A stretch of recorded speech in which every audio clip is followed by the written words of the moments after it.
ఇది ఇందాక చెట్టు పడిపోయిందని చెప్పాను కదండీ! అది డిజాస్టర్ వాళ్ళకి ఫోన్ చేస్తే ఇమ్మీడియేట్‌గా వచ్చేసారు.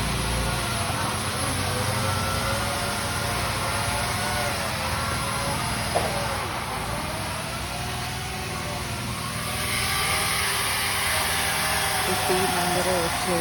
They are working very hard. వాళ్ళు రెస్పాండ్ అయ్యారండి ఇమ్మీడియేట్‌గా.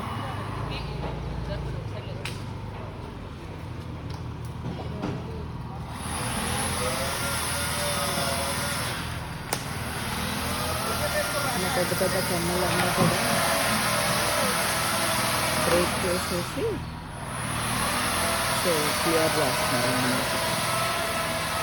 హార్డ్లీ ఒక 5 మినిట్స్‌లో రీచ్ అయిపోయారండి లొకేషన్‌కి ఫోన్ చేయంగానే. ద బెస్ట్ చెప్పాలంటే.